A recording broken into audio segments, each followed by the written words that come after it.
Est-ce que ça vous est déjà arrivé d'aller faire du karting avec vos amis? Vous passez un super moment, peut-être que vous bataillez un petit peu entre vous. À la fin de la session, vous regardez les chronos et c'est vous qui aviez signé le meilleur temps de la session parmi tous vos amis. Sauf que vos amis qui acceptent difficilement d'avoir été moins rapides que vous, ils vous sortent la fameuse phrase « c'est normal, je suis plus lourd que toi ». Bien moi personnellement, ça fait déjà 5 ans que je fais du karting et avec mes 68 kilos, je peux vous dire que c'est une phrase que j'ai entendue plusieurs fois. Mais est-ce qu'on sait réellement de combien on est avantagé quand on est plus léger que la moyenne? Eh bien personnellement, j'en avais marre de rester dans le doute, donc j'ai tout simplement fait l'expérience qui pourra répondre à la question que je me suis posée depuis mes débuts en karting.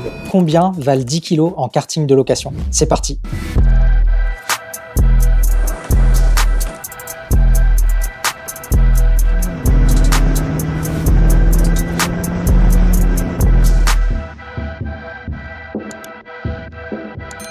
Pour faire cette expérience, j'ai choisi le karting de Mérignac, car il dispose de 2 tracés avec une philosophie complètement différente. Le premier tracé fait 650 mètres de long, les virages sont serrés et les cartes utilisées font 9 chevaux. Tandis que le deuxième tracé est 2 fois plus long puisqu'il fait 1300 mètres de long, les virages sont rapides et la puissance des cartes passe à 14 chevaux. Le principe de l'expérience, c'est de faire sur chacun des 2 circuits 2 sessions. La première session avec mon poids normal qui est de 68 kg et la deuxième session avec 10 kg supplémentaires, ce qui fait 78 kg. Mais pour ça, il me fallait de quoi augmenter mon poids de 10 kg. En karting, il existe des poids qu'on peut ajouter dans des petites trappes situées sur le côté du kart, mais premièrement le karting de Mérignac n'en disposait pas et deuxièmement je voulais vraiment augmenter mon poids et non pas celui du kart pour voir si ça pouvait également avoir une incidence sur le centre de gravité. Je vais donc utiliser un gilet lesté de 10 kg comme on en trouve à la salle de sport et au passage un grand merci au coach Yann d'avoir accepté de me prêter son matériel pour cette vidéo. Le dernier outil indispensable pour mener à bien cette expérience, c'est de quoi mesurer avec précision mon temps à différents endroits de la piste qu'on appelle secteurs. J'ai donc téléchargé sur mon téléphone une application qui va me permettre de mesurer dans chaque session des secteurs que j'ai moi-même configurés stratégiquement. On commence donc avec une session normale à 68 kg sur le circuit de 650 mètres avec des cartes de 9 chevaux. Même si à première vue il y a du soleil, dans l'air il fait pas plus de 7 degrés. Et vu que je suis le premier de la journée à rouler, le moteur, les pneus, les freins et la piste sont encore très froids. Ça sera compliqué pour moi de faire un tour sans aucune erreur. Le circuit 9 chevaux il est composé de 13 virages que j'ai divisés en 5 secteurs. Le secteur 1 avec les virages 1 et 2, le secteur 2 avec un gauche-droite rapide et toute une partie qui se passe à fond.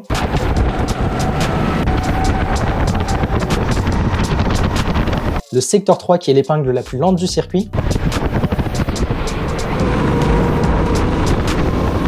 Le secteur 4 avec les virages 9 et 10.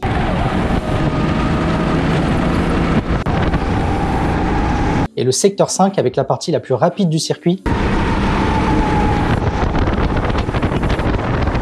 Et la dernière épingle avant la ligne d'arrivée.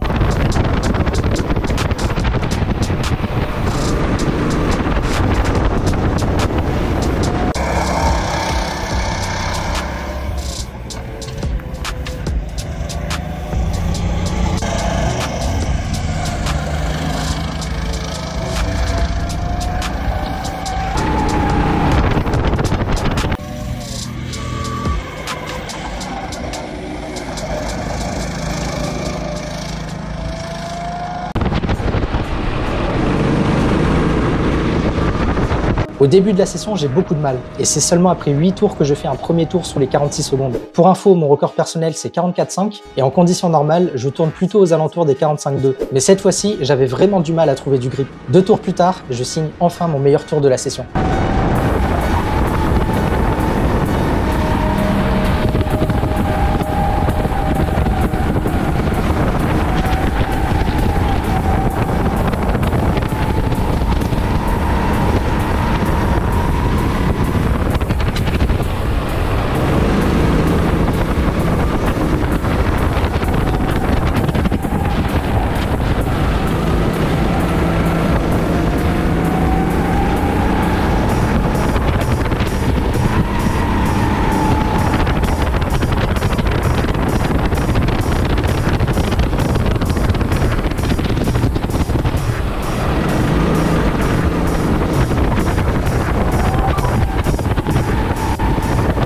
Pour que les 2 sessions soient dans des conditions les plus proches possibles, je ne m'arrête pas longtemps. Juste le temps d'enfiler le gilet de 10 kg et le personnel me fait repartir à la suite avec bien évidemment le même kart que dans la première session.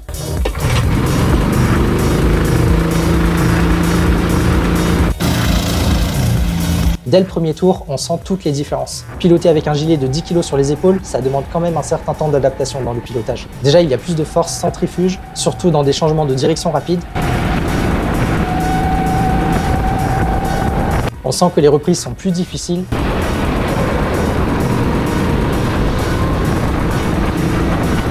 Et les points de freinage ne sont pas les mêmes.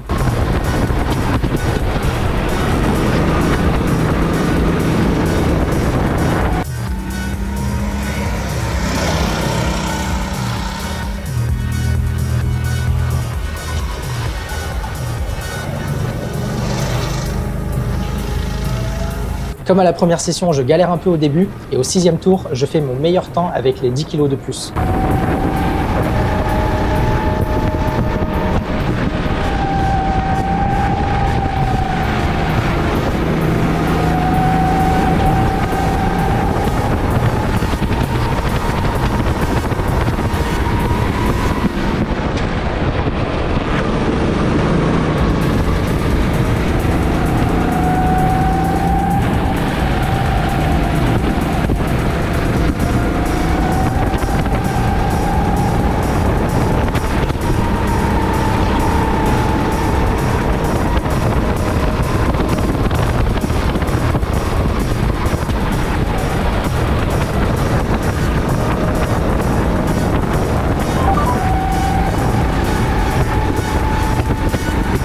Les sessions sont maintenant terminées et il est temps d'analyser tout ça.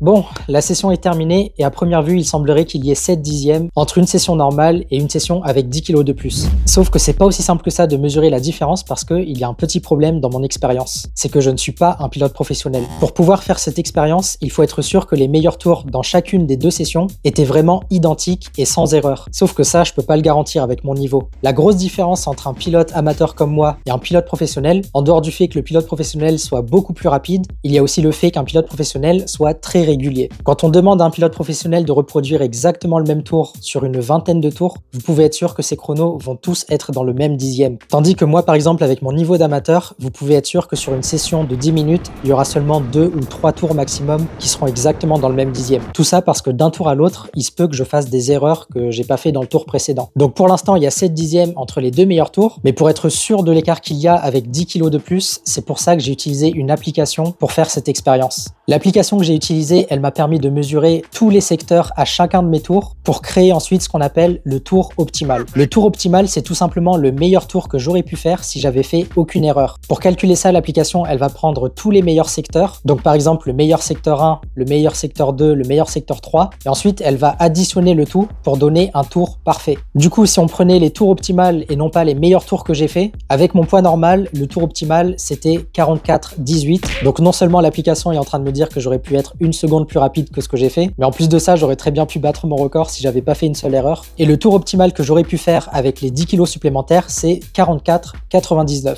Donc finalement, ça nous fait 8 dixièmes d'écart. Donc on n'était pas si loin que ça. Il y a donc 1 dixième de différence entre l'écart que j'avais avec les meilleurs tours et l'écart qu'on a avec les tours optimales. Donc finalement, je pense qu'on peut dire que sur le circuit de Mérignac, avec les cartes de 9 chevaux, 10 kg, ça vaut 8 dixièmes de différence. Pour ceux qui n'arrivent pas trop à se rendre compte de ce que ça représente 8 dixièmes, si vous faites une course de 10 tours sur ce circuit avec un pilote qui a le même niveau que vous, mais qui est 10 kg plus léger que vous, ça veut dire qu'à chaque tour, il va s'éloigner de vous de 8 dixièmes et à la fin de la course, il sera 8 secondes devant vous uniquement à cause du poids. Donc pour ceux qui s'en rendent pas compte, 8 dixièmes, c'est vraiment énorme en sport automobile. Pour mieux comprendre d'où vient tout ce temps perdu, on va analyser les secteurs un par un. Dans le secteur 1, il y a 1 dixième de différence entre la session normale et la session lestée. 1 dixième, c'est quand même beaucoup, surtout quand on regarde le secteur 1 qui est un secteur qui ne demande pas beaucoup de pilotage. Il y a littéralement rien à faire d'autre qu'appuyer sur l'accélérateur, donc ça veut dire que vous perdez déjà 1 dixième sans même faire quoi que ce soit. Dans le secteur 2, en revanche, il était un petit peu plus complexe puisque c'est le secteur où il y a le gauche-droite rapide. Cette fois-ci, l'écart, il est de 2 dixièmes, donc c'est 2 fois plus que dans le secteur 1. Et ça m'étonne pas parce que pendant la session, j'avais bien senti que c'était plus difficile pour le kart de passer d'une direction à l'autre.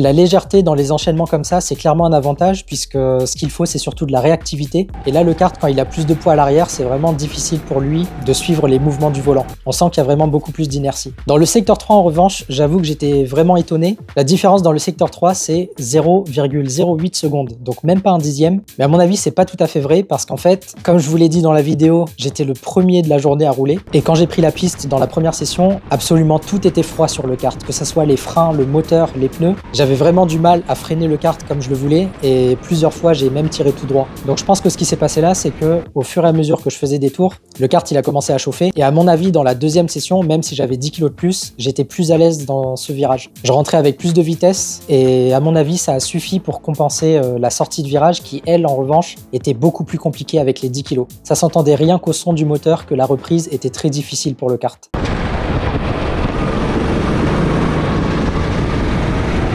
Donc à mon avis, le véritable écart de performance à cet endroit-là de la piste, il est plus élevé que ça, mais c'est juste que j'étais plus à l'aise dans la deuxième session. Il y a autre chose que j'ai mesuré à cet endroit-là, c'est la vitesse minimale, puisque c'est l'endroit où on est le plus lent sur le circuit. Dans la session avec mon poids normal, ma vitesse au point de corde, elle était de 18,6 km/h, tandis que dans la session lestée de 10 kg, au point de corde, j'étais à 18,5 km/h. Donc ça fait 0,1 km/h de différence. C'est vraiment pas beaucoup, mais comme je vous l'ai déjà expliqué, je pense que c'est pas vraiment représentatif. Ensuite, le secteur suivant, c'est le secteur 4. C'est un long virage à gauche dans lequel on peut garder pas mal de vitesse, suivi d'un autre virage à droite et d'une petite montée. Cette fois-ci, j'ai perdu 0,17 secondes, donc un peu plus d'un dixième et demi. Ça m'a l'air plutôt cohérent parce que c'est un virage dans lequel on est censé garder de la vitesse. Et là, je voyais bien qu'avec les 10 kg supplémentaires, j'avais vraiment du mal à rentrer avec de la vitesse tout en ayant une bonne sortie de virage. Donc là-dessus, ça m'a l'air plutôt cohérent. Et enfin, le dernier secteur, c'est le secteur 5, où il y a la partie la plus rapide du circuit. C'est une longue partie qui se passe à fond sur l'accélérateur et j'ai perdu 0,260 secondes.